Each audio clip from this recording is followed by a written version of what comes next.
सरकार तुरंत इस्तीफा देवा दरकार। ये प्रेसिडेंट रूल हवा दरकार। लोकों विश्वास आ सरकार उपर नहीं। विभिन्न आज तो गोटे अष्टम श्रेणी झील गर्भवती हवा कथा आज लोक लोचन अच्छी बांगरी पुषे जेहेतु एम्स समस्त सब दल लोक गले देखापी समस्ते व्याकुल झीर परिस्थिति कौन अच्छी तार देहर अवस्था तार जीवन प्रति विपद अच्छी एक लोक लोचन को आसीगला। सरकार भयभीत होकर जबरदस्ती एम्स ने ट्रिटमेंट ना बाबू सिंह गले बेले बाबू सिंह होती बीजेपी नेता।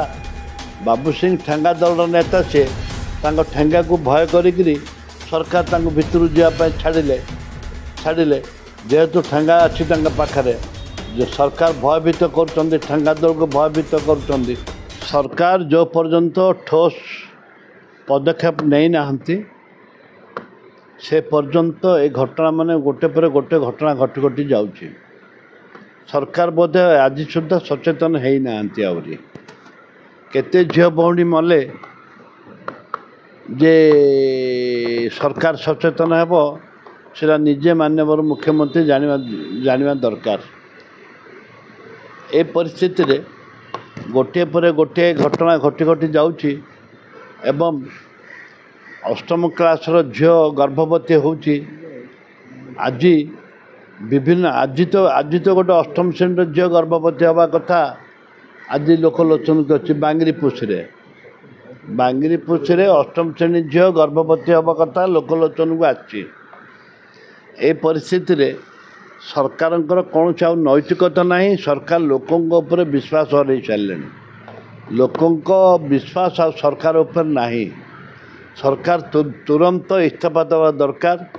ये प्रेसिडेंट रूल हवा दरकार जहाद्वारा कि झील भौणी सम्मान बंचब एवं झील भौणी मानकर जेपरी भाव में मरबार गोटे राह खोली जाइए गोटे रास्ता खोली लोक मारी दौरान एवं जानी शुणिक मारी दौरान पेट्रोल पकईक मारी दौरान ये एक निंदनीय घटना। सारा विश्व आज ओडिशा को आज छी करुच्ची जोटा कि ट्रंप कहते जे कि अमेरिका राष्ट्रपति ट्रंप कहते जे ओडिशा रे झील भौणी माने गले विपद अच्छी एवं जीवा उचित नुह।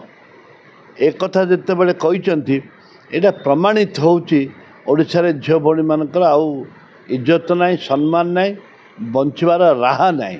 सरकार ठोस पदक्षेप न आईन तैयारी करने दरकार। तुरंत विधानसभा डाकिक स्वतंत्र भाव में गोटे आईन आने दरकार। सर्वदलीय मीटिंग देखा दरकार जेहेतु एम्स समस्त सब दल लोक गले देखापी समस्ते व्याकुल झीर परिस्थिति कौन अच्छी तार देहर अवस्था तार जीवन प्रति विपद अच्छी एक लोक लोचन को आसीगला। सरकार भयभीत होकर जबरदस्ती एम्स ने ट्रिटमेंट ना झील यू पलैले मुंड बथा गला सरकार मुंड बथा गला से आज एयरलिफ्ट कले भल है। आम स्वागत करुँ एयरलिफ्ट करने स्वागत करुचु जे सरकार जे तुरंत से भल होकर आसवाई एयरलिफ्ट कले किंतु सरकार उद्देश्य अच्छे अलग उद्देश्य हूँ एयरलिफ्ट झील पलैले आउ किसी कहीहबनी तार कंडीशन देखिए भय कले एयरलिफ्ट करने से एयरलिफ्ट आवश्यकता थिला बंचाई थी पारता जदि एयरलिफ्ट नहीं भल ट्रिटमेंट होता ताल निश्चित भाव में भल होता कि सरकार जानी शुणिक एयरलिफ्ट कले नहीं। बाबू सिंह माने बाबू सिंह गले बेले बाबू सिंह होती बीजेपी नेता। बाबू सिंह ठेंगा दल नेता से ठेंगा को भय करी सरकार भितर जावाई छाड़े जेहेतु ठेंगा अच्छी पाखे जो सरकार भयभीत कर ठेंगा दल को भयभीत कर ठेंगा अच्छी बोलिकी छाड़े ना छाड़ न था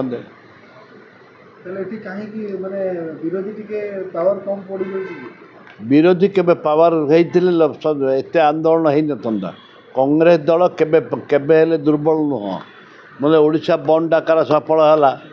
ओडिशा बंद डाकरा संपूर्ण सफल है एवं ता भितर आम घेराव कलु घेराव भी सफल है।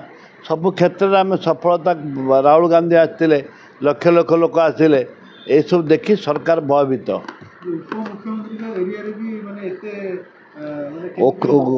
ଉପମୁଖ୍ୟମନ୍ତ୍ରୀଙ୍କର ନୈତିକତା ଯଦି ଥାଆନ୍ତା ତାହେଲେ ସେ କାଲିଠୁ ରିଜାଇନ୍ ଦେଇଥାନ୍ତେନି। ଯେହେତୁ ତାଙ୍କ ନୈତିକତା ନାହିଁ, ଆନ୍ତରିକତା ନାହିଁ, ସ୍ୱଇଚ୍ଛାରେ ସେ ରିଜାଇନ୍ ଦେବା କଥା। ଆମେ ଜବରଦସ୍ତ କଲେ ମଧ୍ୟ, କଂଗ୍ରେସ ଦଳ ଜବରଦସ୍ତ କଲେ ମଧ୍ୟ ସେ ଦେଉନାହାନ୍ତି। ଏଥିରୁ ଜଣାପଡ଼ୁଛି ତାଙ୍କର ନୈତିକତା ପ୍ରତି ବିଶ୍ୱାସ ନାହିଁ, ତାଙ୍କର ଗଣତନ୍ତ୍ର ପ୍ରତି ବିଶ୍ୱାସ ନାହିଁ।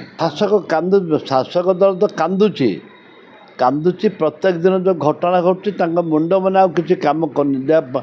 ସମ୍ପୂର୍ଣ୍ଣ ଭାବରେ ସେମାନେ ପାଗଳ ହେଇଯାଇଛନ୍ତି, କ୍ଷମତା ଲୋଭରେ ପାଗଳ ହେଇଯାଇଛନ୍ତି, ଯାହାଦ୍ୱାରା କି ସେମାନେ ଆଉ ଆଇନ ଶୃଙ୍ଖଳା ଭଲ ମନ୍ଦ ଦେଖୁନାହାନ୍ତି, କ୍ଷମତା ବଳରେ ପାଗଳ ହେଇଯାଇଛନ୍ତି। ଗୋଟିଏ ବର୍ଷ ଭିତରେ ଯେତିକି ହେଲାଣି ଆଉ 4 ବର୍ଷ ହେଲା ବେଳକୁ ଅଧା ଶୂନ ହେଇଯିବ। ସରକାର ସମ୍ପୂର୍ଣ୍ଣ ଭାବେ ଭୁଷୁଡ଼ି ଯିବା ଦରକାର। ଭୁଷୁଡ଼ି ଯାଇଛି।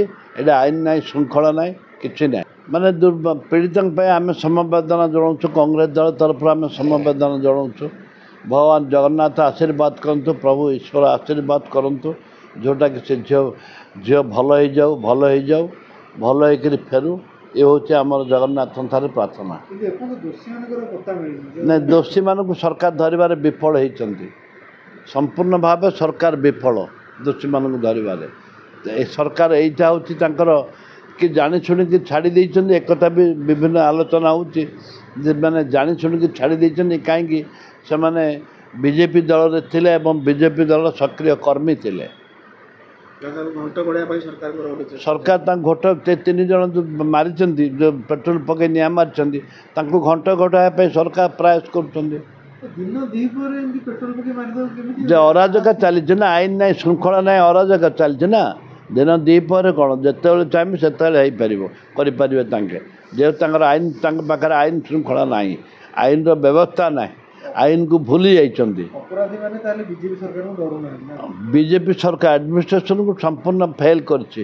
ସରକାର ସମ୍ପୂର୍ଣ୍ଣ ଫେଲ୍ କରିଛି। ଦିନ ଦ୍ୱିପହରେ ଯେତେବେଳେ ପେଟ୍ରୋଲ ପକେଟ୍ ଜାଳି ଦେଉଛନ୍ତି, ଆଉ ସରକାର ରହିଲା କେଉଁଠି? ଜଙ୍ଗଲୀ ସରକାର ଚାଲିଛି, ଅରାଜକ ସରକାର ଚାଲିଛି।